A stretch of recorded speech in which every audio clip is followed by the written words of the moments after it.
Casey, how's your weekend? What? There was no weekend. There was only work, and there will only ever be work. Yeah. Yes. What is happening, Kevin? I don't know, man. I am on 2 hours of sleep. I've been working all weekend, and I'm increasingly certain that we are, in fact, living in a simulation. I mean, it would be nice if we were living in a simulation, because that would suggest that there is at least some sort of plan for what might be about to happen next. But I think recent events would suggest that actually there is not. I'm so confused. Are you as confused as I am? Well, look, I felt like I was following most of the story until one of the people who led the coup announced that he was abandoning the coup and joining the counter coup. And that was the point that my brain turned into mashed potatoes. So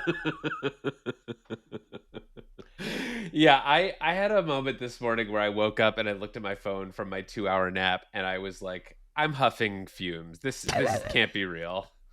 This is I mean, let's just say, like, over the course of a weekend, OpenAI as we know it ceased to exist. And by the time this podcast gets put in the air, I would believe anything you told me about the future of OpenAI, up to and including it had been purchased by Etsy and was becoming a maker of handcrafted coffee mugs.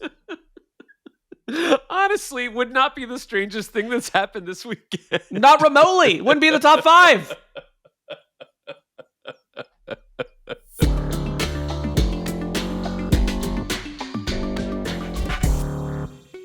This week on the show, one of the wildest weekends in recent memory. We'll tell you everything that happened at OpenAI and what's going on with Sam Altman. And then later in the show, we will present to you our interview with Sam Altman from last week. So before he was fired, we asked him about the future of AI, and we're going to share that conversation with you. I believe this will be the most important and beneficial technology humanity has yet invented. And I also believe that if we're not careful about it, it can be quite disastrous. So this episode is going to have 2 parts. The first part, we're going to talk about the news that happened at OpenAI over the weekend and run down all of the latest drama and talk about where we think things are headed from here.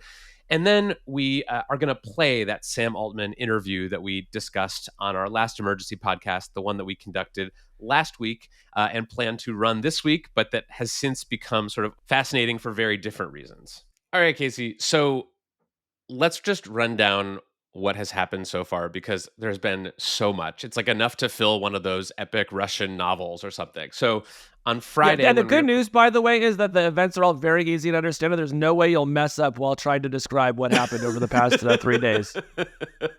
Yeah, let's try this on a couple hours of sleep. Okay, so Friday, when we recorded our last emergency podcast episode, Sam Altman had just been fired by the board of OpenAI. He was fired for what were essentially vague and unspecified reasons. The board put out a statement sort of saying that he had not been candid with them, but they didn't say more about what exactly had led them to decide that he was no longer fit to run the company. So he's fired. It's this huge deal, huge shock to all of the people at OpenAI and in the tech industry. And then it just keeps getting weirder. So Greg Brockman, the president and co-founder of OpenAI, announces that he too is quitting. Some other senior researchers resign as well. And then Saturday rolls around and we still don't really know what happened. Brad Lightcap, who is OpenAI's COO, sent out a memo to employees explaining that they know that Sam was not fired for any kind of malfeasance, right? This wasn't like a financial crime or anything related to like a big data leak or anything. They say, quote, he says, quote, "This was a breakdown in communication between Sam and the board." And let's say that by the time that Brad put that letter out, there had been reporting that at an all hands, Ilya Sutskever, the chief scientist at the company and a member of the board, had told employees that getting rid of Sam was the only way to ensure that OpenAI could safely build AI, which led to a lot of speculation and commentary that this was an AI safety issue driven by effective altruists on the board. So it was very significant when we then get a letter from Brad saying explicitly this was not an AI safety issue. And of course, that only served to make us even more confused. But lucky for us, further confusion would then follow. Yeah, this was actually the clearest that things would be for the rest of the next 48 hours. So OpenAI, its executives are saying this isn't about safety or anything related to our practices. But what we know from reporting that I and my colleagues did over the weekend is that this actually was at least partially about AI safety, and that one of the big fault lines between Sam Altman and the board was over the safety issue, was over whether he was moving too aggressively without taking the proper precautions. After this memo from the COO went out, there were reports that investors in OpenAI, including Sequoia Capital, Thrive Capital, Tiger Capital, and also Microsoft, which is the biggest investor in OpenAI, were exerting pressure on the board to reverse their decision and to reinstate Sam as CEO, and then for the entire board to resign. And let's say that is one thing that happened that was actually quite predictable, right? These companies have put billions of dollars into OpenAI. It might not have looked like a traditional for-profit company, but they sure as heck were treating it like one. So the minute it looked like this little band of do-gooders had killed their golden goose, you better believe they were going to be down there with pitchforks and lawyers. Totally. So they were outraged and were trying to sort of hit the undo button as fast as they could. They had sort of a deadline for figuring some of this stuff out, which is 5 p.m. on Saturday. That came and went with no resolution.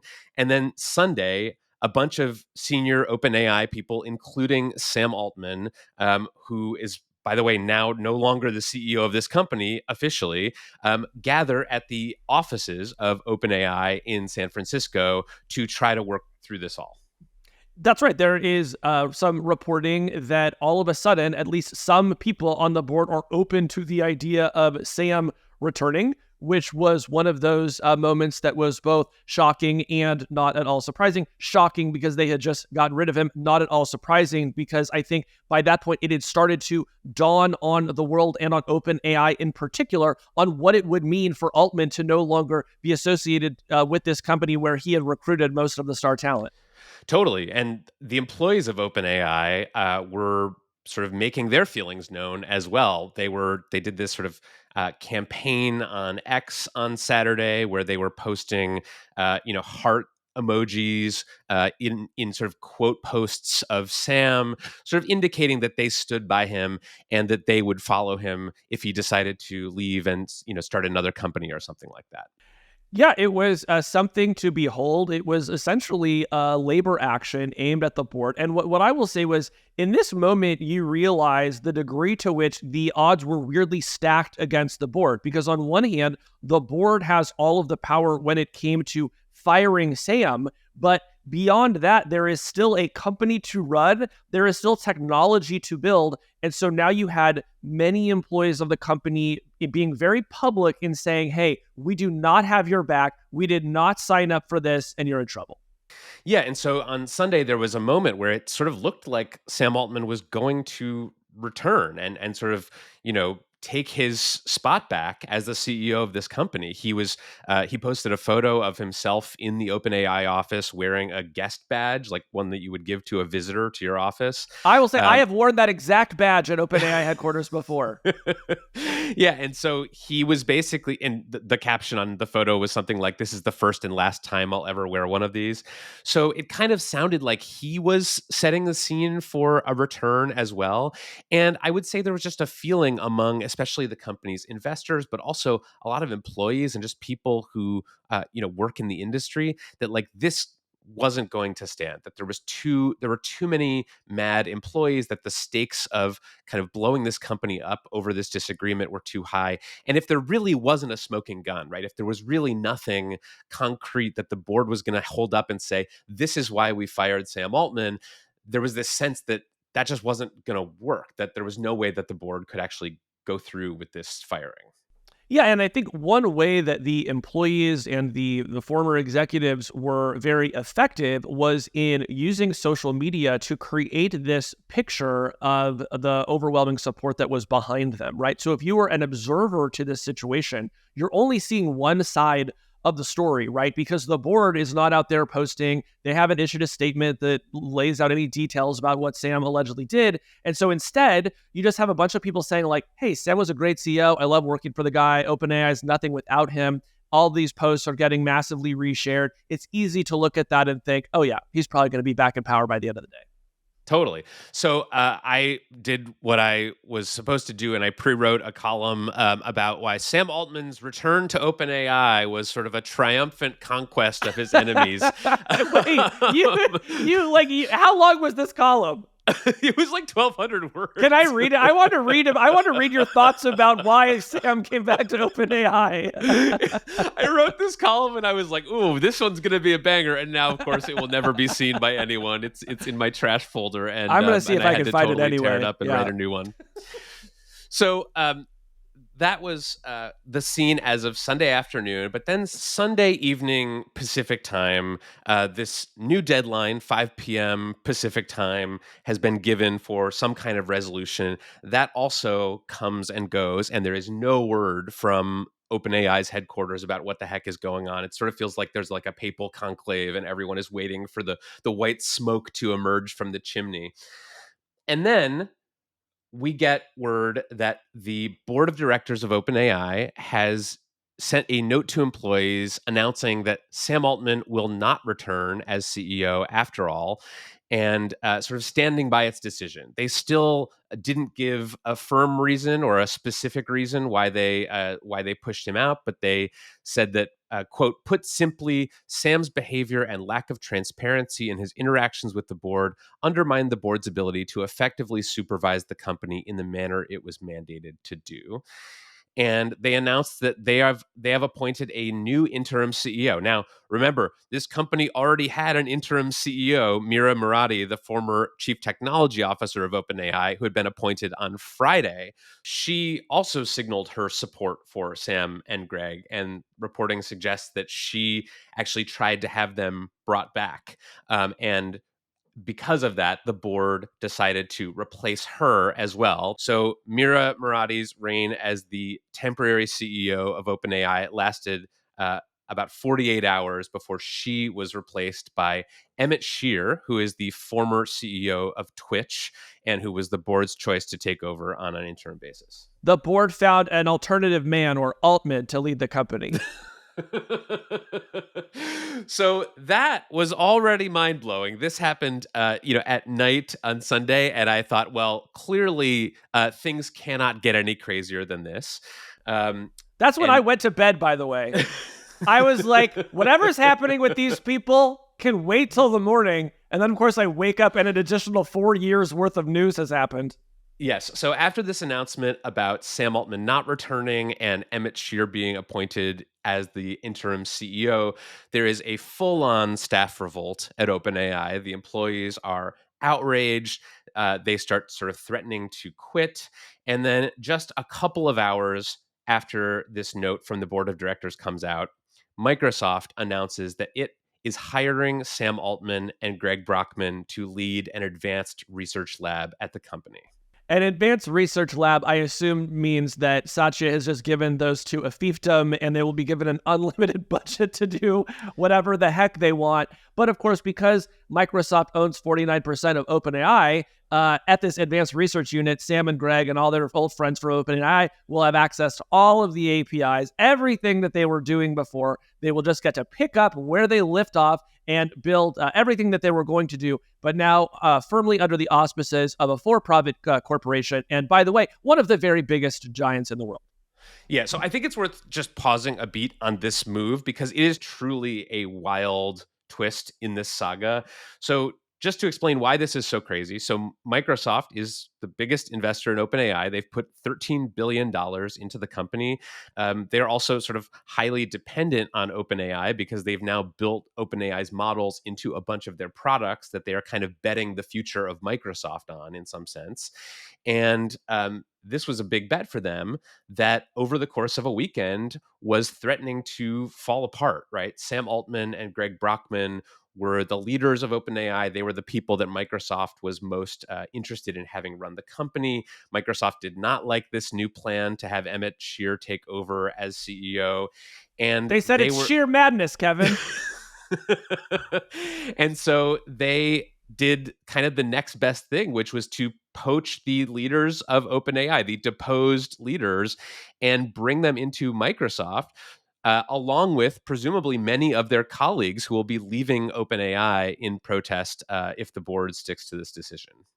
Yeah, man. So this one threw me for a loop because if you have spoken with Sam or Greg or many of the people who work at OpenAI, you get the strong impression these people like working at a startup, okay? Working at OpenAI is in many ways the opposite of working at a company like Microsoft, which is this massive bureaucracy with, so much process for doing anything. I think they really liked working at this nimble thing, at a new thing, being able to chart their own destiny. Keep in mind, OpenAI was about to become the sort of only big new consumer technology company that we have seen in a long time in Silicon Valley. And so initially it's like, okay, they're going to work at Microsoft. What the heck? Because, Kevin, one thing you didn't mention, which is fine because we did have to get through that timeline, but it's like the instant that Sam was fired, reporting started leaking out he was starting a new company with Greg, right? So my assumption had been these guys are going to go off back into startup land. They're going to raise an unlimited amount of money and do whatever they want. At the same time, you think about where they were in their mission when all of this happened on Friday, and they had a very clear roadmap, I think, for the next year.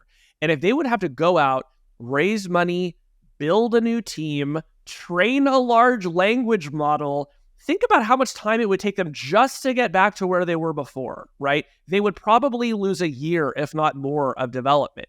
So, and this is pure speculation, but my guess is that part of their calculus was, look, if we deal with the devil we know and we go to Microsoft, we get to play with all of our old toys. We will have an unlimited budget and we can skip the fundraising and team building stage and just get back to work. So I have to believe that was the calculus. But, that said, it still was a very unexpected outcome, at least to me. It's a crazy outcome, and it means that Microsoft now has a hand in two essentially warring AI companies, right? They have what remains of OpenAI, and they have this long-term deal with OpenAI, and they also control, by the way, the computing power that OpenAI uses to run its models, which gives them some leverage there. But now they also are the full 100% owners of Sam Altman and Greg Brockman's new project, and will presumably be deciding how many GPUs those guys can use to train whatever they end up building at Microsoft. So it is a fascinating position that Microsoft is now in, and really makes them look even more dominant in AI than they already did. That's right. But listen, all of that said, everything that you just said is true as we record. However, Kevin, by the end of the day, I would believe any of the following scenarios. Greg and Sam have quit Microsoft. Greg and Sam are starting their own company. Greg and Sam have returned to OpenAI. Greg and Sam have retired from public life. Greg and Sam have opened an Etsy store.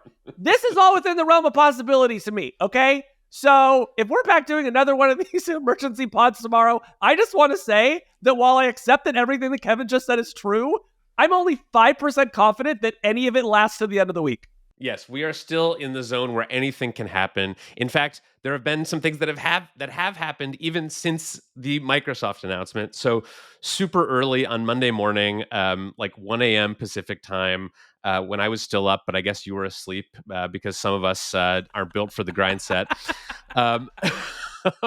Emmett Shear, the new interim CEO of OpenAI, put out a statement saying that he would basically be, digging into what happened over the past weekend, speaking to employees and customers, and then trying to kind of restore stability at the company. And my read of this letter was that he was basically telling OpenAI employees, please don't quit. I am not the doomer that you think I am, and you can continue to work here. Because one other thing that we should say about Emmett Shear is that while we don't know a ton about his views on AI and AI progress, he has done some interviews where he's indicated that he is something of a AI pessimist, that he doesn't think that AI should be going so quickly ahead, that he wants to actually slow it down, which is a position that is at odds with what we know Sam Altman believes. Yeah, as soon as he was named, people found a recent interview he gave where he said that his P-doom, his probability that AI will cause doom, was between 5 and 50%. But if you listen to that interview, it sure sounds like the P-doom is closer to 50 than it is to 5, I would say. The other interesting thing in that statement is that Emmett said before he took the job, he checked on the reasoning behind firing Sam. And he said, quote, the board did not remove Sam over any specific disagreement on safety. Their reasoning was completely different from that. So once again, we have someone talking about the firing without telling us anything and making it even more confusing. Totally. But that is not even the end of the timeline. We are still going because after this 1 a.m. Memo from Emmett Shear, OpenAI employees start collecting signatures on what amounts to an ultimatum saying that they will quit if the board does not resign and bring Sam Altman back as CEO. This letter starts going around OpenAI and eventually collects the signatures of the vast majority of the company's roughly 700 employees, almost all of its senior leadership and the rank and file, saying that if the board does not resign and bring back Sam Altman, they will go work for Microsoft or just leave OpenAI. And do you know how much you have to hate your job to go work for Microsoft? These people are pissed, Kevin. And then, as if it couldn't get any crazier, just Monday morning, Ilya Sutskever, the OpenAI co-founder and chief scientist and board member who started all of this, who led the coup against Sam Altman and rallied the board to force him out, posted on X saying that he, quote, deeply regrets his participation with the board. He said, quote, I never intended to harm OpenAI. I love everything we've built together, and I will do everything I can to reunite the company. So that is it. That is the entire timeline of the weekend up to the point that we are recording this episode. Casey, are you okay? Do you need to lie down? I do need to lie down. But, sometimes, Kevin, when you're watching like a TV show or a movie and like the central antagonist has a sudden change of heart that's completely unexplained, there's no obvious motivation. I always feel like, wow, the writers really copped out on this one, at least give us some sort of arc. That was the moment Ilya Sutskever had this moment where, as you say, after leading the charge to get rid of Sam for reasons that the board did not specify, but that Ilya strongly hinted had something to do with AI safety, he now spins around and says, hey, time to get the band back together. I mean, just a tremendously undermining moment for the board generally and for Ilya in particular. Totally. So right now, as things stand, there are a lot of different factions who have different feelings and emotions about what's going on. There's the people at OpenAI, the vast majority of whom are opposed to the board's actions here and are threatening to walk out if they're not reversed. There's Sam Altman and Greg Brockman, who are now sort of comfortably in the arms of Microsoft and setting up a new shop there. There are the investors in OpenAI who are furious about how all this is playing out. So a lot of people with a lot of high emotions and a lot of uncertainty yelling at these, what used to be 4 and are now 3 OpenAI board members who have decided to just stand their ground and stick it out. So let's pause there, because I think that while all of us agree that the board badly mishandled this situation, it is worth taking a beat on what this board's role is. When I listen back to the episode that we did on Friday, this is a place where I wish I had drilled down a little bit deeper. The mission of this board is to safely develop a super intelligence absent any commercial motive. That is the goal of this board. This board was put together with the idea that if you have a big company, like let's say a Microsoft, that is in charge of a super intelligence that, and what is that? Something that is smarter than us, right? Something that will outcompete us in natural selection. They didn't want that to be owned by a for-profit corporation, right? And something happened where at one point, at least 4 of the people on this board, and now it's down to 3, but 3 of those people thought, we are not achieving this mission. Sam did something, or he didn't do something, or he behaved in some way that made us feel like we cannot safely build a super intelligence, and so we need to find somebody else to run that company. And until we know why they felt that way, there is part of me that just feels like we just can't fully process our feelings on this, right? Like, I think it was actually really depressing to see how quickly polarizing this became on social media as it sort of turned into Team Sam versus Team Safety. That's actually a really bad outcome for society, right? because I think we do want, if we're going to build a super intelligence, I would like to see it built safely. I'm not sure that it is a for-profit corporation that is going to do the best job with that, having watched for-profit corporations create a lot of social harm in my lifetime, right? So I just want to say that, I'm sure before the end of this podcast, we will continue to criticize the board for the way that it handled this. But at the same time, it's important to remember what their mission was and to assume that they had at least some reasons for doing what they did. Yeah, I mean, I was talking to people all day yesterday who thought that, the money would win here, basically, that these investors and Microsoft, they were powerful enough and they had, enough stake in the outcome here that they would sort of by any means necessary get Sam Altman and Greg Brockman back to OpenAI. And I was very surprised when that didn't happen, but maybe I shouldn't have been, because as someone pointed out to me when I talked to them yesterday, who was sort of involved with the situation, said, the board has the ultimate leverage here. This structure, this convoluted governance structure, where there's a nonprofit that controls a for-profit, and the nonprofit can, vote to fire the CEO at any time. Like, it was set up for this purpose. I mean, you can argue with how they executed it, and I would say they executed it very badly, but it was meant to give the board the power to shut this all down if they determined that what was happening at OpenAI was unsafe or was not going to lead to broadly beneficial AGI. And it sounds like that's what happened.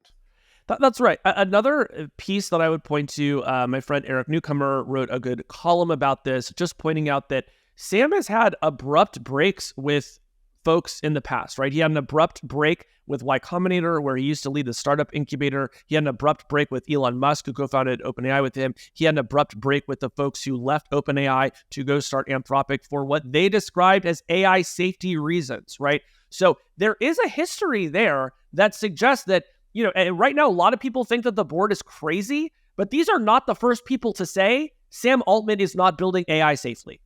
Right. I mean, Sam Altman has been a controversial figure in the AI industry for years. And there was some reporting that came out over the weekend that he had been sort of alienating some of the folks who think about safety and work on safety and alignment issues at OpenAI. In particular, that Ilya Sutskever had become more of a kind of safety advocate internally, and had been sort of at odds with Sam and Greg about their approach to AI safety. So this was clearly not a one-time thing, although it's still, here's the thing, like, I still think there has to have been some inciting incident, right? This does not feel to me like it was kind of a slow accumulation of worry by Ilya Sutskever and the kind of more safety-minded board members that just woke up one day and said, you know what, like, it's just gotten a little too aggressive over there, so let's shut this thing down. I still think there had to have been some incident, something that Ilya Sutskever and the board saw that made them think that they had to act now. And where I would go back to, when I talked about this a little bit on Friday, but my suspicion is it had something to do with Sam Altman's extracurricular activities. There was reporting over the weekend in Bloomberg that he was seeking to build an AI chip company that would probably accelerate the advancement of AI. And we don't know what his other investments may have been, but I can see a scenario where Sam's job at OpenAI was to move relatively cautiously relative to like a for-profit corporation. But then he was also out there starting a bunch of for-profit corporations that did not have those constraints. And so I do think it is fair to ask, is this the right CEO of this company? He's been given the mission of doing this slowly and cautiously, and he is out there hitting the gas on a number of other ventures. So honestly, Kevin, that is a pretty clean explanation to me of why the board would just say, this is not our guy. Now, I think the issue is they badly miscalculated what the ramifications of getting rid of him in particular would be. Yeah, this was not a situation where you could just fire the CEO and then bring in a new one and things would kind of continue on as normal. I had to think that they knew that this would be a big sort of cataclysm and that people would be very upset. But I don't know if they anticipated that the vast majority of the staff would threaten to quit, that Microsoft would kind of build this escape hatch for the OpenAI employees, that they could spin it up in a weekend and sort of make offers to take in all of these stranded OpenAI employees who don't want to work for Emmett Shear. So, you know, so much is changing. We have to just keep going back to this caveat of like, we still don't know what is going to happen in the next hour, to say nothing of the next day or week or month. But that is the state of play right now. And I think this is, I mean, Casey, I don't know how you feel about this, but I would say this is the most fascinating and crazy story that I have ever covered in my career as a tech journalist. I cannot remember anything that made my head spin as much as this.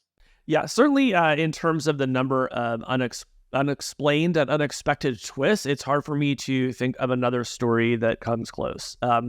But, I think we should look forward a little bit and talk about what this might mean for OpenAI in particular. OpenAI was described to me over the weekend by a former employee as a money incinerator. ChatGPT does not make money. Training these models is incredibly expensive. The whole reason OpenAI became a for-profit company was because it cost so much money to build and maintain and run these models. When Sam was fired, it has been reported that he was out there raising money to put back into the incinerator. So think about the position that leaves the OpenAI board at. Let's say that they're able to staunch the bleeding and retain a couple hundred people who are closely associated with the mission, and the board thinks that these are the right people. Who is going to give them the money to continue their work after what has just happened, right? Now, look, Emmett Shear is very well regarded in Silicon Valley. He was texting with sources last night who were sort of very excited that he was the guy that they chose. And so no disrespect to him, but this board has shown that it is serious when it says it does not have a profit incentive. So unless it's going to go out there and start raising money from foundations and philanthropists and kindly billionaires, I do not see how they get the money to keep maintaining the status quo. And so in a very real sense, over the weekend, OpenAI truly may have died.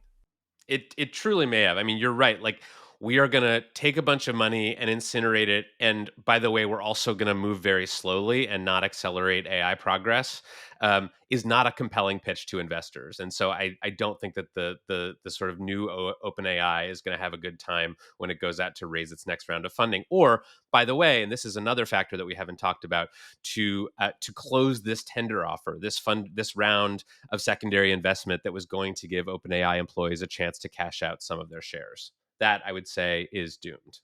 Yeah, and that, I'm sure that motivated a lot of the signatures on the letter demanding that Sam and Greg come back, right? Because those people are about to get paid and not anymore. Totally. So that's some of what lies ahead for Microsoft and OpenAI, although anything could change. And that brings us to the interview that we had with Sam Altman last week. So last week, before any of this happened on Wednesday, which is 2 days before he was fired. It was a simpler, more innocent time. It's true. I actually do feel like that was about a year and a half ago. Or at least I have aged a year and a half since that interview. So we sat down with Sam Altman and we asked him all kinds of questions, both about sort of the year since ChatGPT was launched and what had happened since then, and also about the future and his thoughts about where AI was headed and where OpenAI was headed. So then all this news broke and we thought, well, what do we do with this interview now? And we thought about, should we even run it? Should we, chop it up and just play the most relevant bits? But we ultimately decided, we should just put the whole thing out. Put it out there. Yeah. So I would just say to listeners, and as you listen to this interview, you may be thinking, why are these guys asking about ChatGPT? Who cares about ChatGPT? We've got bigger fish to fry here, people.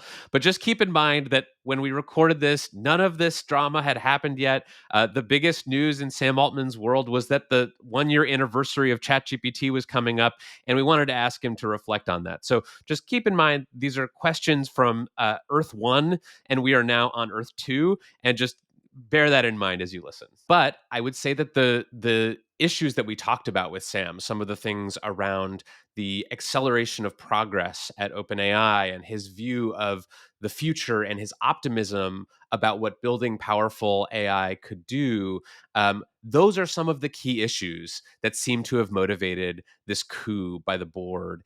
And so, and those are the same views that he's going to be bringing, it looks like, to his new work at Microsoft. So I think it's still very relevant, even though the specific facts on the ground have changed so much since we recorded with him.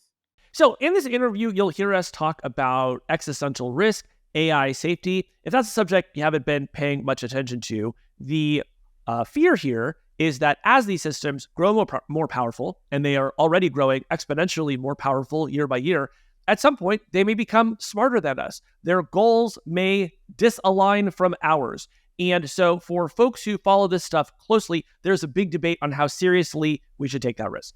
Right. And there's also a big debate in the tech world more broadly about whether AI and technology in general should be progressing faster or whether things are already going too fast and they should be slowed down. And so when we ask him about being an accelerationist, that's what we're talking about. And I should say, I texted Sam this morning to see if there was anything that he wanted to say or add. And as we record, have not heard back from him yet.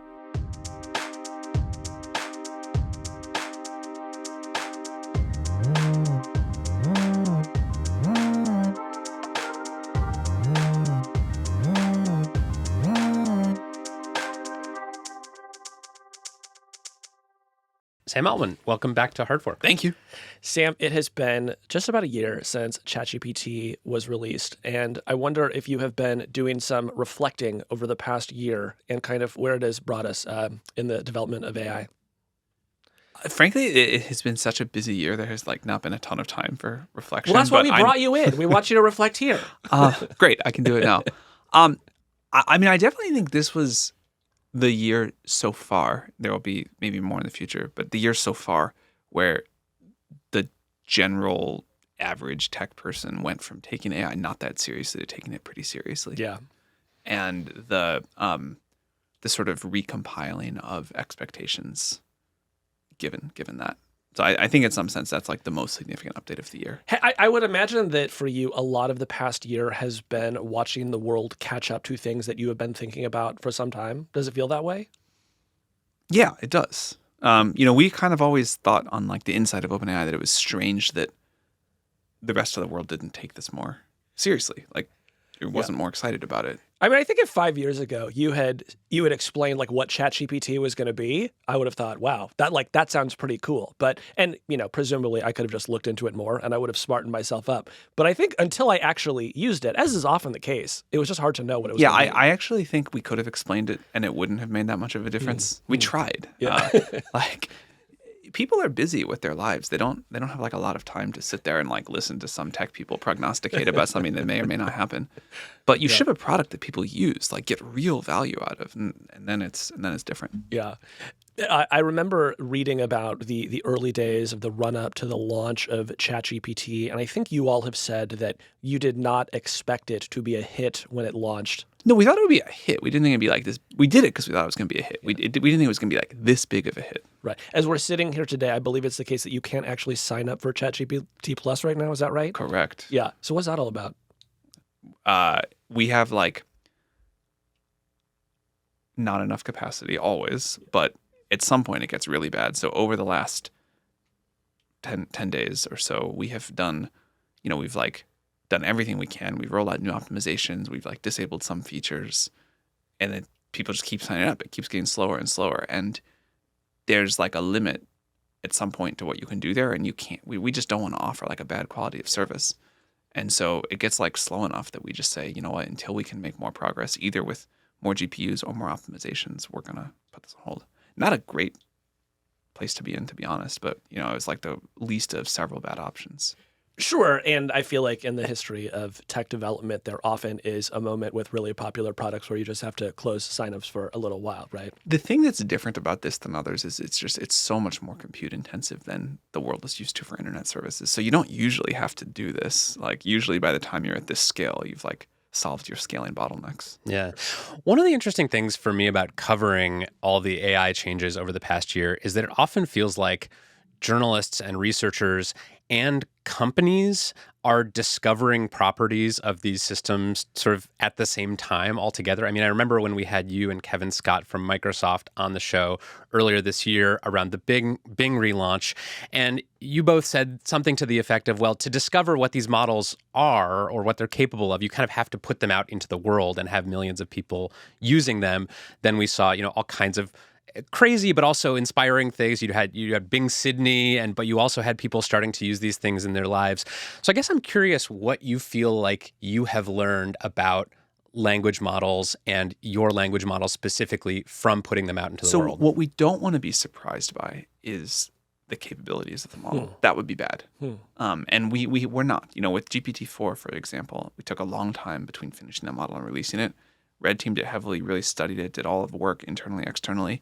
And I'd say there's, at least so far, and maybe now it's been long enough that we have not been surprised by any capabilities the model had that we just didn't know about at all, in a way that we were for GPT-3, frankly. Sometimes the people found stuff. But what I think you can't do in the lab is understand how technology and society are going to co-evolve. So you can say, here's what the model can do and not do, but you can't say and here's exactly how society is going to progress given that. And that's where you just have to see what people are doing, how they're using it. And that, one thing is they use it a lot. That's one takeaway that we did not appropriately plan for. But more interesting than that is the way in which this is transforming people's productivity, personal lives, how they're learning, and how, one example that I think is instructive because it was the first and the loudest is what happened with ChatGPT in education. Days, at least weeks, but I think days after the release of ChatGPT, school districts were falling all over themselves to ban ChatGPT. And that didn't really surprise us. That we could have predicted and did predict. The thing that happened after that quickly was, weeks to months, was school districts and teachers saying, hey, actually, we made a mistake.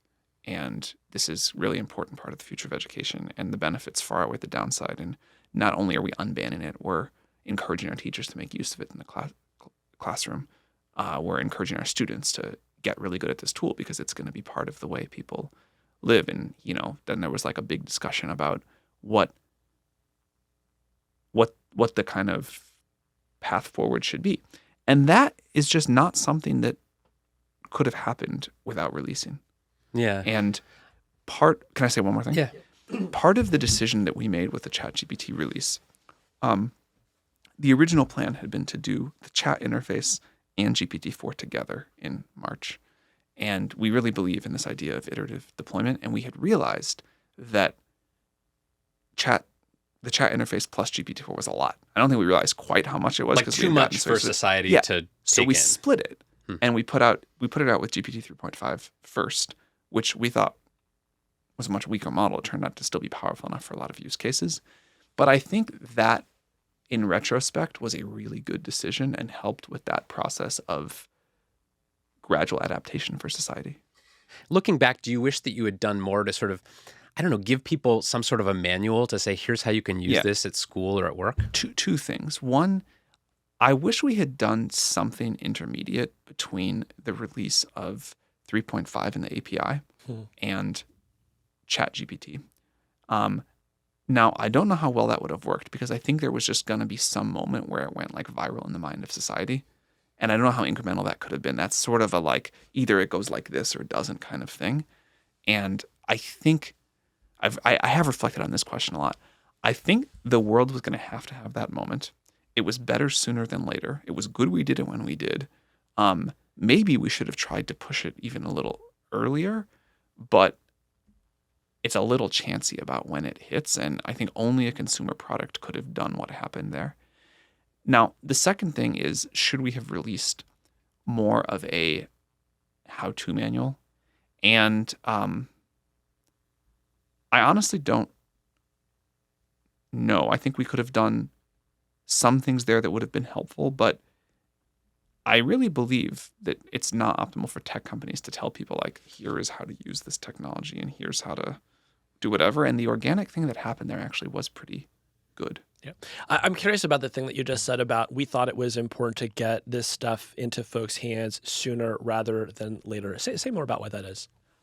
More time to adapt for our institutions and leaders to understand for people to think about what the next version of the model should do, what they'd like, what would be useful, what would not be useful, what would be really bad, how society and the economy need to co-evolve. Like the thing that many people in the field or adjacent to the field have advocated or used to advocate for, which I always thought was super bad, was, this is so disruptive, such a big deal. It's got to be done in secret by the small group of us that can understand it. And then we will fully build the AGI and push a button all at once when it's ready. And I think that'd be like quite bad.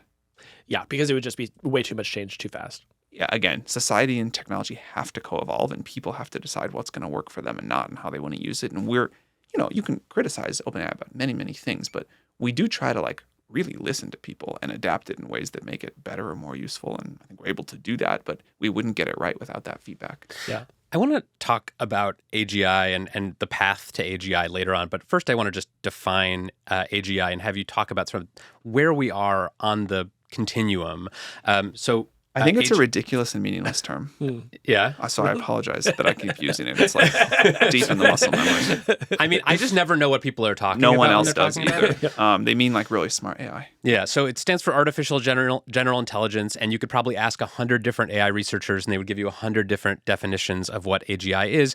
Researchers at Google DeepMind just released a paper this month that sort of offers a framework. They have 5 levels, they have levels ranging from level 0, which is no AI, all the way up to level 5, which is superhuman.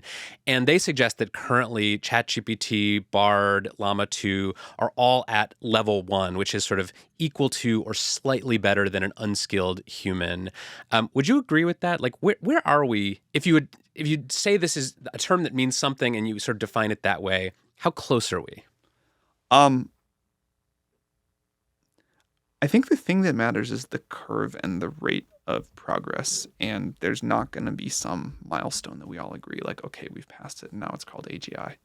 Like what I would say is we currently have systems that are like, there will be researchers who will write papers like that. And, academics will debate it and people in the industry will debate it. And I think most of the world just cares like, is this thing useful to me or not?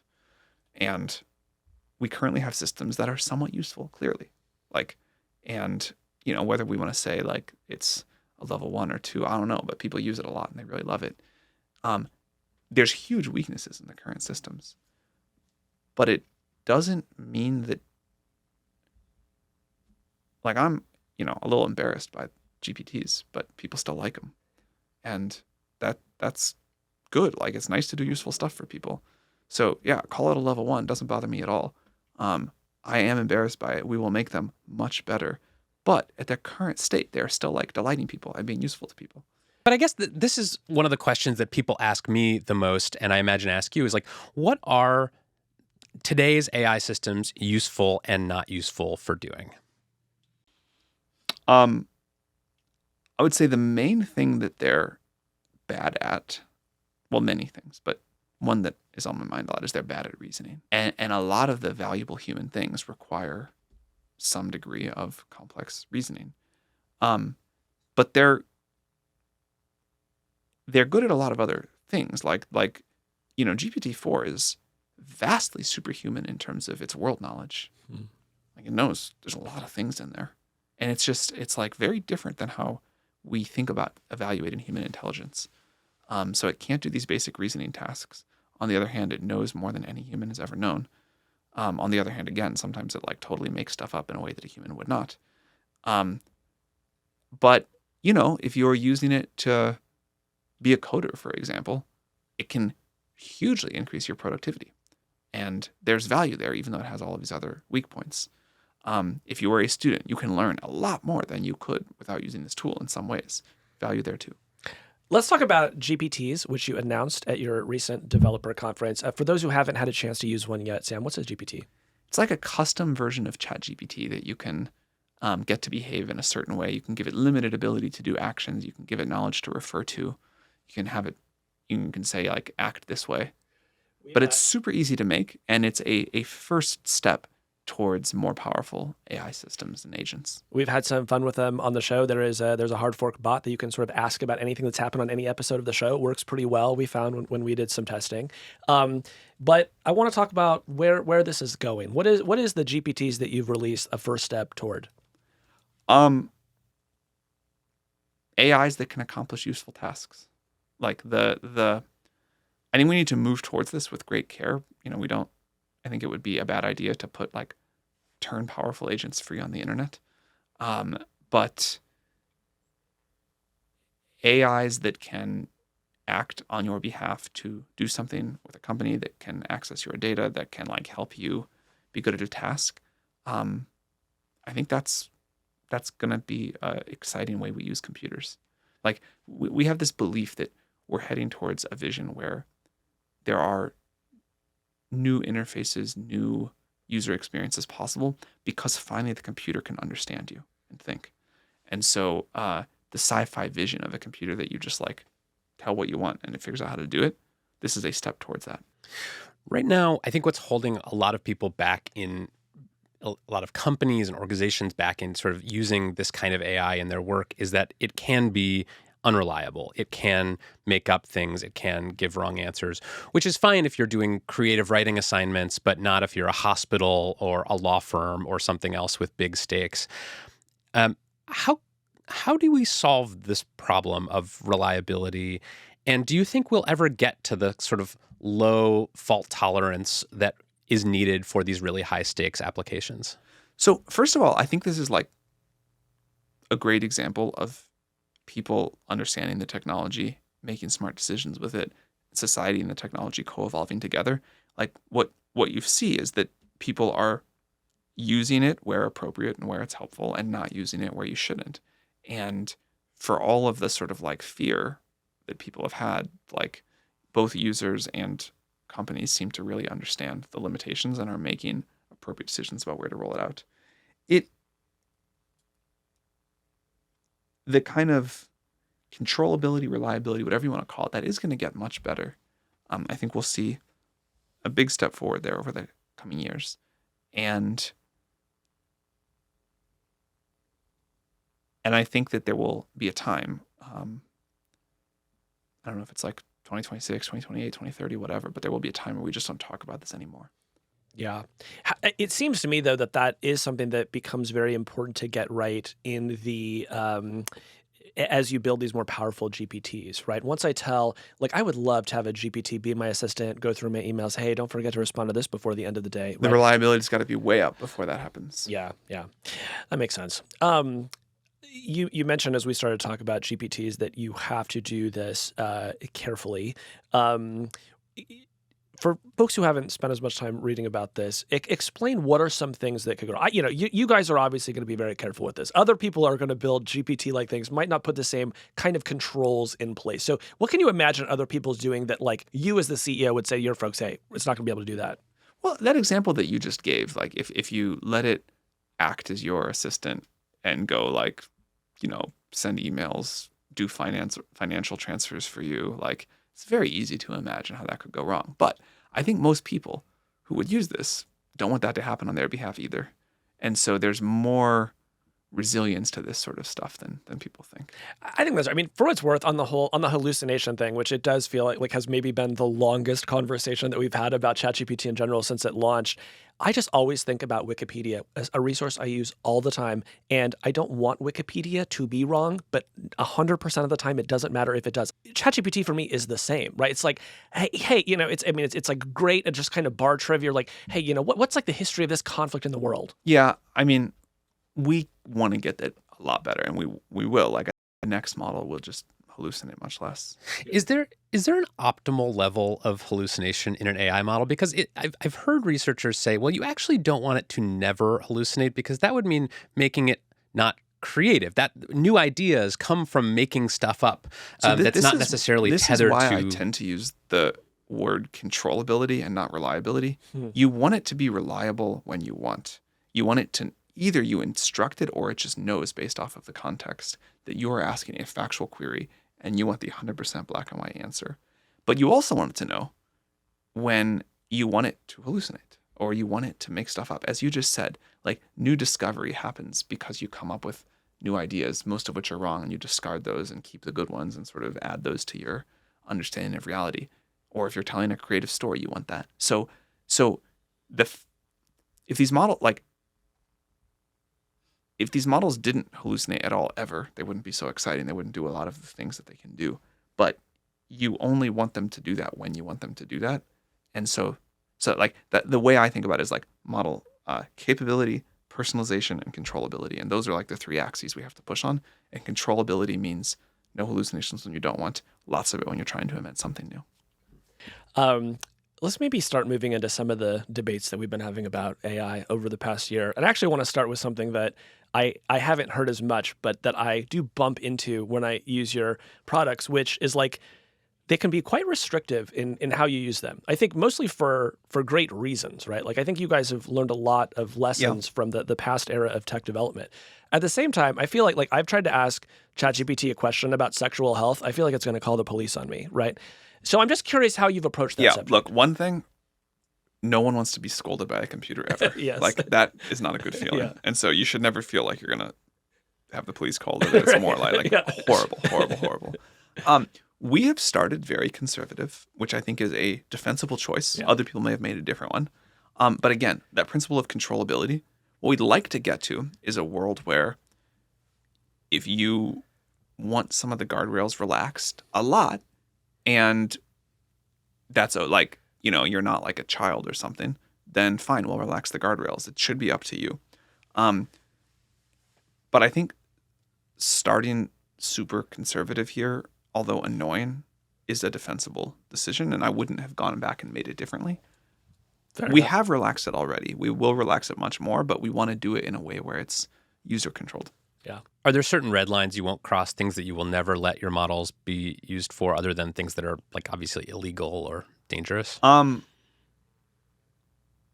Yeah, certainly things that are illegal and dangerous we won't. There's like a lot of other things that I could say, but they so depend, like where those red lines will be so depend on how the technology evolves that it's hard to say right now, like here's the exhaustive set. We really try to just study the models and predict capabilities as we go, but we get, if we learn something new, we change our plans. Yeah. One other area where things have been shifting a lot over the past year is in AI regulation and governance. I think a year ago, if you had asked, the average congressperson, what do you think of AI? They would have said, what's that? Get out of my office. Right. We just recently saw the Biden White House put out an executive order about AI. You have obviously been meeting a lot with lawmakers and regulators, not just in the U.S., but around the world. What's your view of how AI regulation is shaping up? It's a really tricky point to get across. What we believe is that on the frontier systems, there does need to be proactive regulation there, but heading into overreach and regulatory capture would be really bad. And there's a lot of amazing work that's going to happen with smaller models, smaller companies, open source efforts, and it's really important that regulation not strangle that. So it's like I've sort of become a villain for this, but I think there was... You have? Yeah. How do you feel about this? Like annoyed, but have bigger problems in my life right now. Right.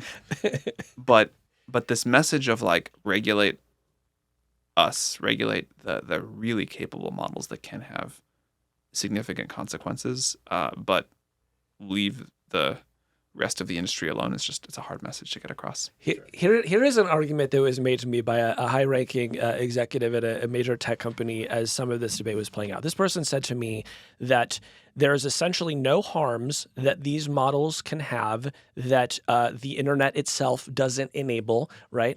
And that to do any sort of work like it is proposed in this executive order to have to inform the Biden administration is just essentially pulling up the ladder behind you and ensuring that the folks who've already raised the money can sort of reap all of the profits of this new world and will leave the little people behind. So I'm curious what you make of that argument. I disagree with it on a bunch of levels. First of all, I wish the threshold for when you do have to report was set differently and based off of like evals and capability thresholds. Not flops? Not flops. Okay. But there's no small company training with that many flops anyway. So that's like a little bit, Yeah. For the listener who maybe didn't listen to our last episode Listen about to this, our flops episode. the flops are the sort of measure of the amount of computing that is used to train these models. The executive order says if you're above a certain computing threshold, you have to tell the government that you're training a model that big. But no small effort is training at 10 to the 26 flops. Currently, no big effort is either. So that's like a dishonest comment. Second of all, the burden of just saying like, here's what we're doing is not that great. But third of all, the underlying thing there's nothing you can do here that you couldn't already do on the internet. That's the real either dishonesty or lack of understanding. You could maybe say with GPT-4 you can't do anything. You can't do it on the internet, but I don't think that's really true even at GPT-4. Like there are some new things. And GPT-5 and 6, there will be like very new things. And saying that we're going to be like cautious and responsible and have some testing around that, I think that's going to look more prudent in retrospect than it maybe sounds right now. I have to say, for me, these seem like the absolute gentlest regulations you could imagine. It's like tell the government and report on any safety testing you did. Seems reasonable. Yeah. I mean, people are not just saying that these fears are unjustified of AI and sort of existential risk.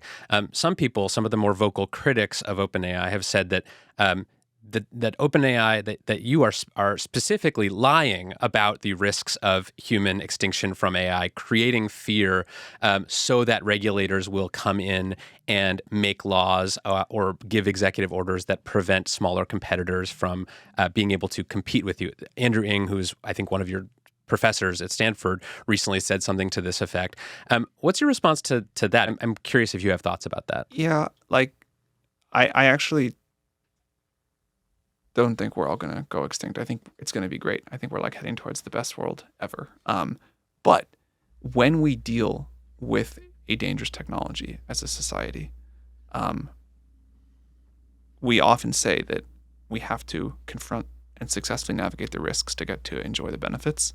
And that's like a pretty consensus thing. I don't think that's like a radical position. I can imagine that if this technology stays on the same curve, there are systems that are capable of significant harm in the future.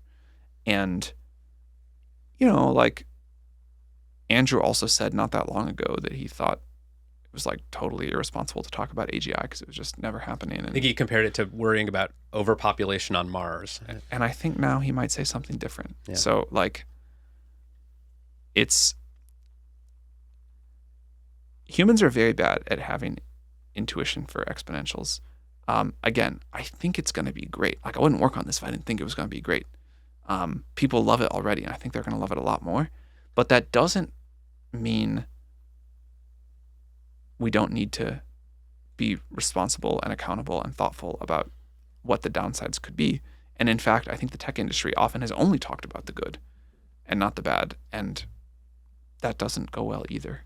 The exponential thing is real. I have dealt with this. I've talked about the fact that I was only using GPT 3.5 until a few months ago, and finally, at the urging of a friend, upgraded. And I thought, I would have given you a free account. I'm sorry you waited. I wish I should have asked. But it's a real improvement. It is a real improvement, and not just in the sense of the copy that it generates is better. It actually transformed my sense of how quickly the industry was moving. Yeah. It made me think, like the next generation of this is going to be sort of radically better. And so I think that part of what we're dealing with is just that it has not been widely distributed enough to get people to reckon with the implications.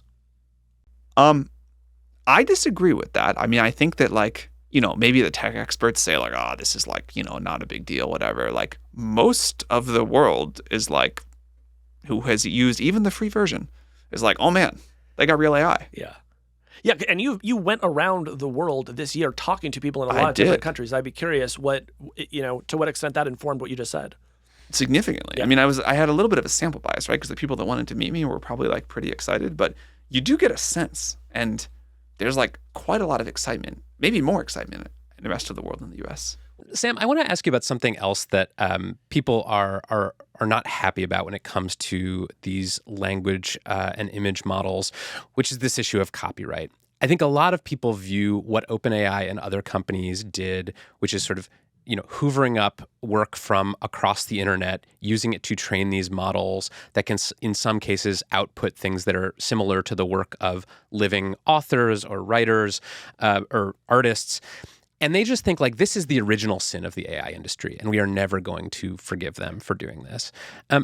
What do you think about that? And what would you say to artists or writers who just think that this was a moral lapse? Forget about the legal, whether you're allowed to do it or not, that it was just unethical for you and other companies to do that in the first place. Well, we block that stuff. Like, you can't go to like DALL-E and generate something. I mean, speaking of being annoyed, like we may be too aggressive on that. But I think it's the right thing to do until we figure out some sort of economic model that works for people. And we're doing some things there now, but we've got more to do. Other people in the industry like do allow quite a lot of that. And I get why artists are annoyed. I guess I'm talking less about the output question than just the act of taking all of this work, much of it copyrighted, without the explicit permission of the people who created it and using it to train these models. Do you think what would you say to the people who just say that, Sam, that was the wrong move, you should have asked, and we will never forgive you for it? Well, first of all, like, always have empathy for people who are like, hey, you did this thing and it's affecting me, and we didn't talk about it first, or it was just like a new thing. Like I do think that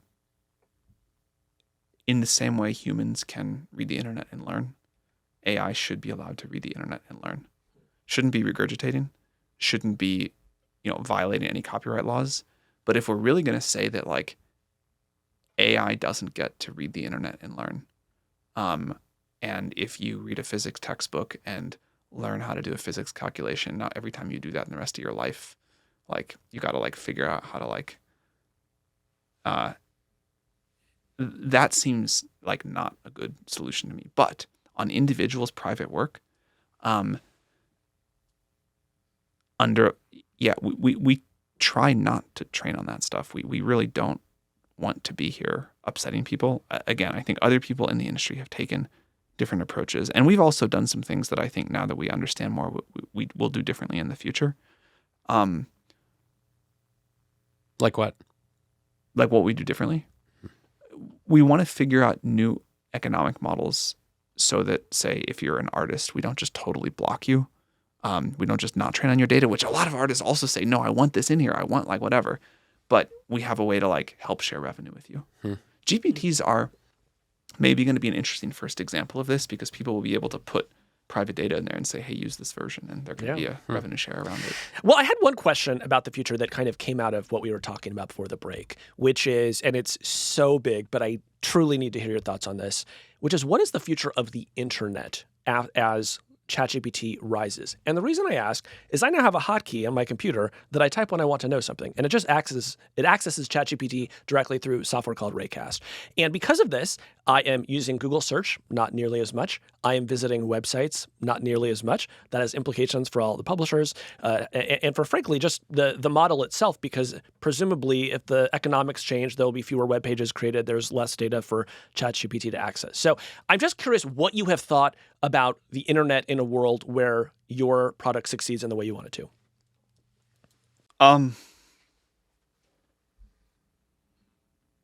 I do think if this all works, it should really change how we use the internet. There's a lot of things that the interface for is like perfect. Like if you want to like mindlessly watch TikTok videos, perfect. But if you're trying to like get information or get a task accomplished, it's actually like quite bad relative to what we should all aspire for. And you can totally imagine a world where you have a task that right now takes like hours of stuff, clicking around the internet and bringing stuff together, and you just ask ChatGPT to do one thing, and it goes off and computes, and you get the answer back. And I'll be disappointed if we don't use the internet differently. Yeah. Do you think that the economics of the internet as it is today are robust enough to withstand the challenge that AI poses? Probably. Okay. What do you think? Well, I worry in particular about the publishers. The publishers have been having a hard time already for a million other reasons. But to the extent that they're driven by advertising and visits to web pages, and to the extent that the visits to the web pages are driven by Google search in particular, a world where web search is just no longer the front page to most of the internet, I think does require a different kind of web economics. I think it does require a shift, but I think the value is so. What I thought you were asking about was like, is there going to be enough value there for some economic model to work? And I think that's definitely going to be the case. Yeah, the model may have to shift. I would love it if ads become less a part of the internet. Like I was thinking the other day, like I just had this like, for whatever reason, like this thought in my head as I was like browsing around the internet, being like, there's more ads than content everywhere. I was reading a story today, scrolling on my phone, and I managed to get it to a point where between all of the ads on my relatively large phone screen, there was one line of text from the article visible. You know, one of the reasons I think people like ChatGPT, even if they can't articulate it, is we don't do ads. Yeah, like as a intentional choice, because there's plenty of ways you could imagine us putting ads here. But we made the choice that ads plus AI can get a little dystopic. We're not saying never, like we do want to offer a free service, but like a big part of our mission fulfillment, I think, is if we can continue to offer ChatGPT for free at a high quality of service to anybody who wants it, and just say like, hey, here's free AI and good free AI, and no ads, because I think that really does, especially as the AI like gets really smart, that really does get a little strange. Yeah. I know we talked about AGI and it not being your favorite term, but it is a term that people in the industry use as sort of a benchmark or a milestone or something that they're aiming for. And I'm curious what you think the barriers between here and AGI are. Maybe let's define AGI as sort of a computer that can do any cognitive task that a human can. If it, like, let's say we make an AI that is really good, but it can't go discover novel physics. Would you call that AGI? I probably would. Yeah. You would. Okay. Would you? Well, again, I don't like the term, but I wouldn't call that we're done with the mission. I'd say we still got a lot more work to do. The vision is to create something that is better at humans than doing original science, that can invent, can discover. Well, I am a believer that all real sustainable human progress comes from scientific and technological progress. And if we can have a lot more of that, I think it's great. And if a system can do things that we unaided on our own can't, just even as a tool that helps us go do that, then I will consider that a massive triumph and happily be, I can happily retire at that point. But before that, I can imagine that we do something that creates incredible economic value, but is not the kind of AGI, superintelligence, whatever you want to call it, thing that we should aspire to. Right. What are some of the barriers to getting to that place where we're doing novel physics research? And keep in mind, Kevin and I don't know anything about technology, and that seems unlikely to be true. Well, if you start talking about like retrieval augmented generation or anything, like you might lose I'll follow, me, but he'll you'll follow. lose Casey. Yeah, he'll follow. Yeah. We talked earlier about just the model's limited ability to reason, and I think that's one thing that needs to be better. The model needs to be better at reasoning. Like GPT-4. An example of this that my co-founder Ilya uses sometimes that is really stuck in my mind is there was like a time in Newton's life where the right thing for him to do. You're talking, of course, about Isaac Newton, not my life. Isaac Newton. Yeah, okay. Well, maybe you too. But maybe my life. Hear We'll the story. find out. Stay tuned. Where the right thing for him to do is to read every math textbook he could get his hands on. He should like talk to every smart professor, talk to his peers, do problem sets, whatever. And that's kind of what our models do today. And at some point, he was never going to invent calculus doing that. What didn't exist in any textbook. And at some point, he had to go think of new ideas and then test them out and build on them, whatever else. And that phase, that second phase, we don't do yet. And I think you need that before it's something we want to call an AGI. One thing that I hear from AI researchers is that a lot of the progress that has been made over the past, call it 5 years in this type of AI has been just the result of just things getting bigger, right? Bigger models, more compute. Obviously, there's work around the edges in how you build these things that makes them more useful, but there hasn't really been a shift on the architectural level, of the systems that these models are built on. Do you think that is going to remain true, or do you think that we need to invent some new process or new new mode or new technique to get through some of these barriers? We will need new research ideas, and we have needed them. I don't think it's fair to say there haven't been any here. I think a lot of the people who say that are not the people building GPT-4, but they're the people sort of opining from the sidelines. But there is some kernel of truth to it. And the answer is OpenAI has a philosophy of, we will just do whatever works. Like if it's time to scale the models and work on the engineering challenges, we'll go do that. If now we need a new algorithmic breakthrough, we'll go work on that. If now we need a different kind of data mix, we'll go work on that. So like, we just do the thing in front of us, and then the next one, and then the next one, and then the next one. And there are a lot of other people who want to write papers about, level 1, 2, 3, and whatever. And there are a lot of other people who want to say, well, it's not real progress. They just made this like incredible thing that people are using and loving, and it's not real science.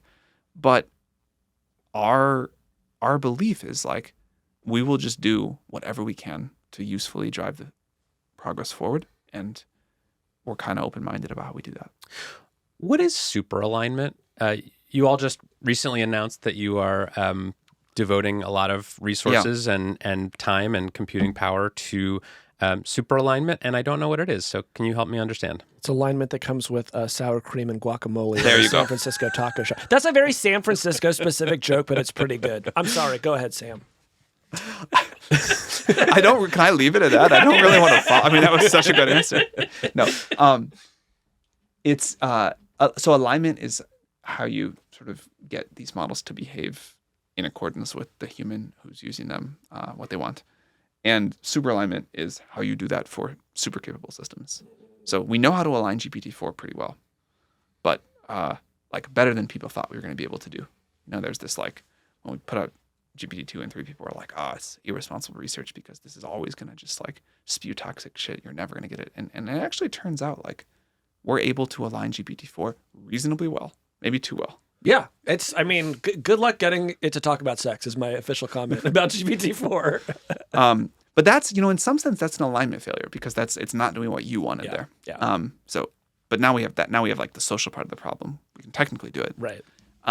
But we don't yet know what the new challenges will be for much more capable systems. And so that's what that team researches.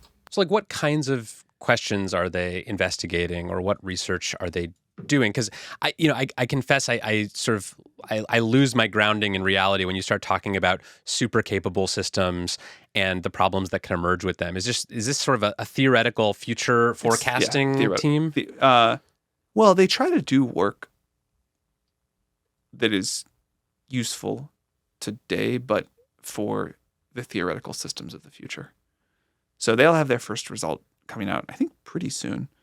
But yeah, they're interested in these questions of, as the systems get more capable than humans, what is it going to take to reliably solve the alignment challenge? Yeah, and this is the stuff where my brain does feel like it starts to melt as I ponder the implications, right? Because you've made something that is smarter than every human, but you, the human, have to be smart enough to ensure that it always acts in your interests, even though by definition it is way smarter than you. Yeah, we need some help there. But I do want to stick on this issue of alignment or super alignment, because I think there's an unspoken assumption in there that you just put it as alignment is sort of what the user wants it to behave like.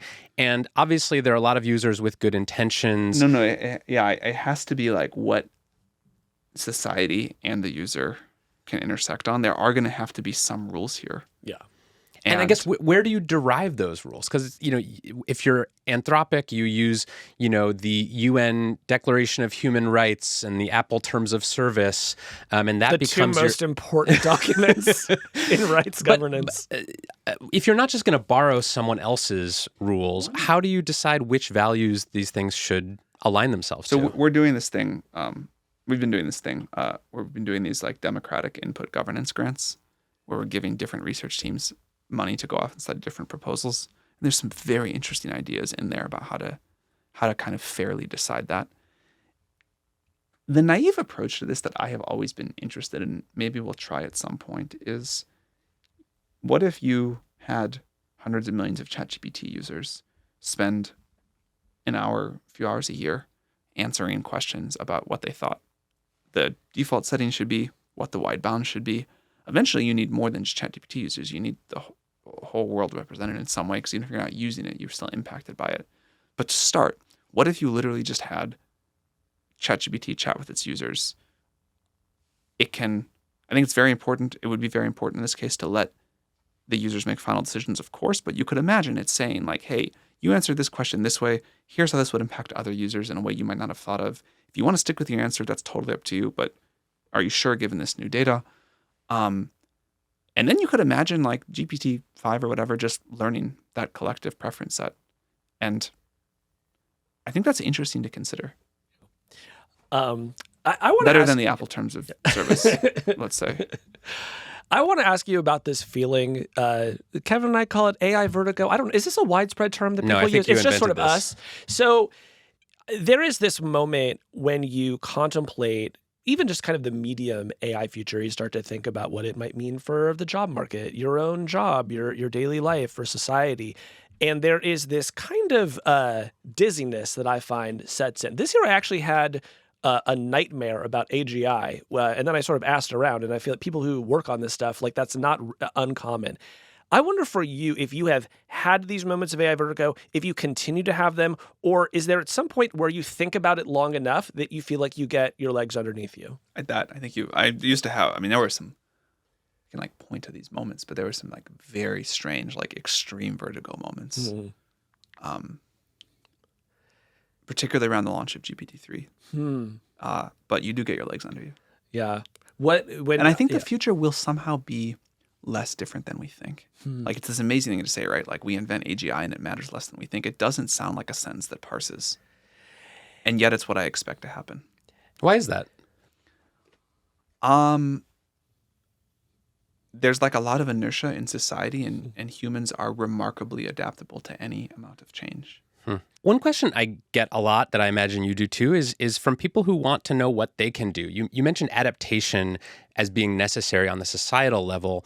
I think for many years, the conventional wisdom was that if you wanted to adapt to a changing world, you should learn how to code, right? That was like the classic advice. May not be such good advice anymore. Exactly. So now, AI systems can code pretty well. For a long time, the conventional wisdom was that creative work was sort of untouchable by machines. If you were a factory worker, you might get automated out of your job, but if you were an artist or a writer, that was impossible for computers to do. Now we see that's no longer safe. So where is the sort of high ground here? Like where can people focus their energy if they want skills and abilities that AI is not going to be able to replace? My answer is my meta answer is it's always the right bet to just get good at the most powerful new tools, most capable new tools. And so when computer programming was that, you did want to become a programmer. And now that AI tools like totally change what one person can do, you want to get really good at using AI tools. And so like having a sense for how to work with ChatGPT and other things, that is the high ground. And we're not going back. Like that's going to be part of the world. And you can use it in all sorts of ways, but getting fluent at it, I think is really important. I want to challenge that because I think you're partially right in that I think there is an opportunity for people to embrace, AI and sort of become more resilient to disruption that way. But I also think if you look back through history, it's not like we learn how to do something new and then the old way just goes away, right? We still make things by hand. There's still an artisanal market. So do you think there's going to be people who just decide, you know what, I don't want to use this stuff? Totally. And they're going to, there's going to be something valuable in their sort of, I don't know, non-AI assisted work. I expect that if we look forward to the future, things that we want to be cheap can get much cheaper. And things that we want to be expensive are going to be astronomically expensive. Like what? Real estate, like handmade goods, art. And so totally, like there'll be a huge premium on things like that. And there'll be many people who like really, there's always been like even when machine-made products have been much better, there has always been a premium on handmade products. And I'd expect that to intensify.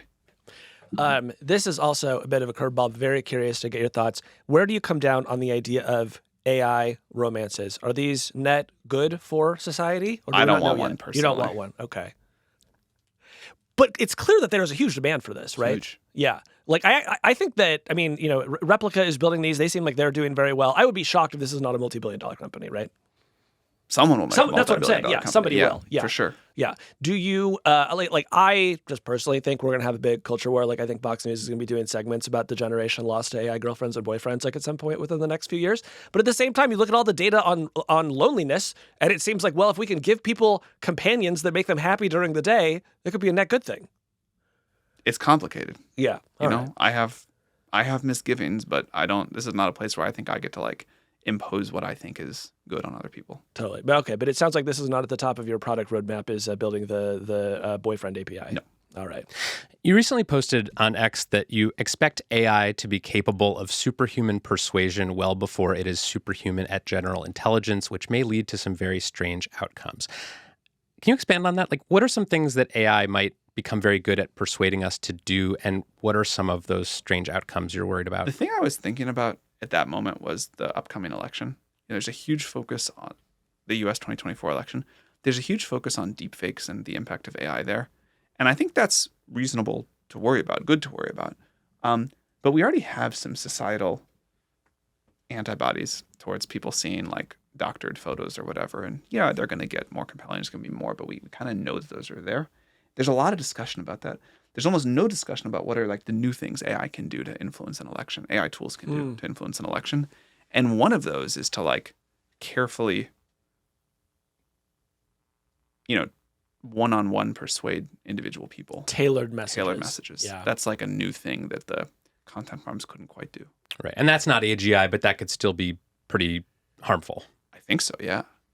I know we are running out of time, but I do want to push us a little bit further into the future than the sort of, I don't know, maybe 5-year horizon we've been talking about. If you can imagine a good post-AGI world, a world in which we have reached this threshold, whatever it is, what does that world look like? Does it have a government? Does it have companies? What do people do all day? Like a lot of material abundance.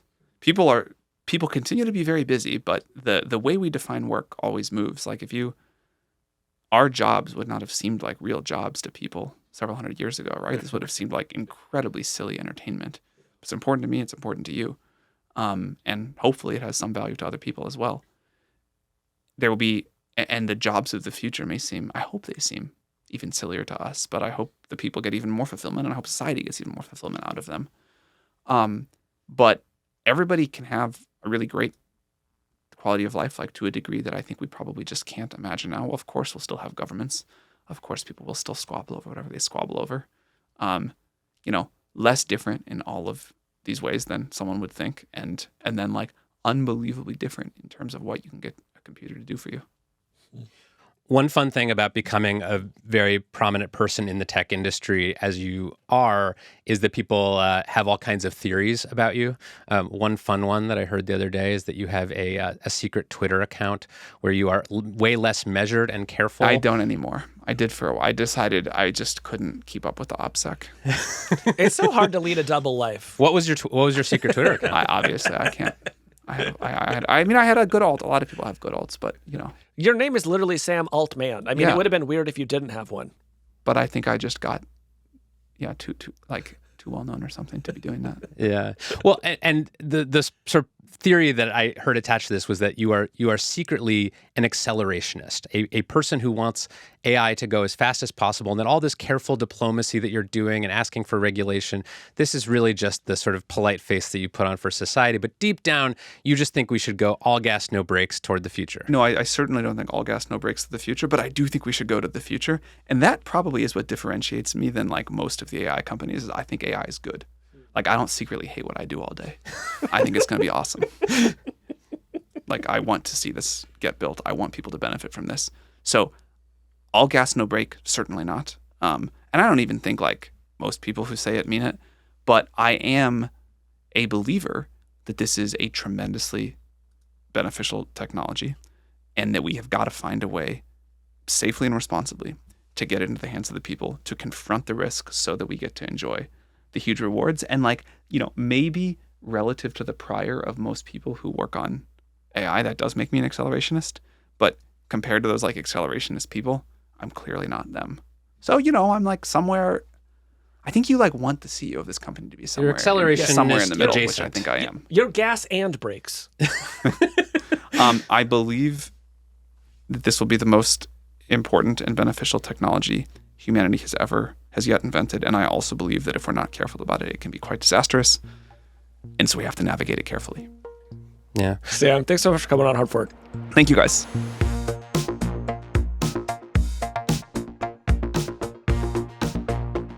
When we come back, we'll have some notes on that interview now with the benefit of hindsight.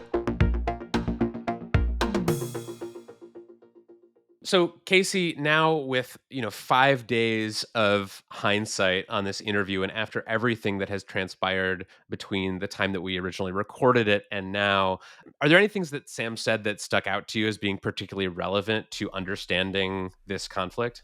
I keep coming back to the question that you asked him about whether he was a closet accelerationist, right? Is he somebody who is telling the world, hey, I'm trying to do this in a very gradual, iterative way, but behind the scenes is working to hit the accelerator? And during that interview, he gave a sort of very diplomatic answer, as you might expect, to that question. But learning what we have learned over the past few days, I do feel like he is on the more accelerationist side of things. And certainly all of the people rallying to his defense on social media over the weekend, a good number of them were rallying because they think he is the one who is pushing AI forward. How about you? What'd you think? Totally. I thought that was very interesting. And now with the additional context of the last, 3 days, explains a lot about the conflict between Sam Altman and the board. We still don't obviously know exactly what happened, but I can imagine that Sam going around saying things like, I think that I think that the future is going to be amazing, and I think that everything's going to be great with AI. I can see why that would land poorly with board members who are much more concerned, from the looks of things, about how the future is going to look. So it sounds like he's sort of an optimist, who is running a company where the board of that company is less optimistic about AI. And that just seems like a fundamental tension that it sounds like they were not able to get past. I was also struck by something else that he said. It was interesting. When we talked about GPTs, these like build your own chatbots that OpenAI released at Dev Day a few weeks ago, he said that he was embarrassed because they were so simple and sort of not all that functional and pretty prosaic. And that's just such a striking contrast, because some of the reporting that came out over the weekend suggested that the GPTs were actually one of the things that scared Ilya Sutskever and the board, that giving these AIs more agency and more autonomy and allowing them to do things on the internet was, at least if you believe the reporting, part of what made the board so anxious. Yes, and at the same time, if it is true that the board and Ilya found out about GPTs at Developer Day, that speaks to some fundamental problems in how this company was being run. And I don't know if that is a Sam thing or a board thing or what, but you would think that by the time the keynote was being delivered, all of those stakeholders would have been looped in.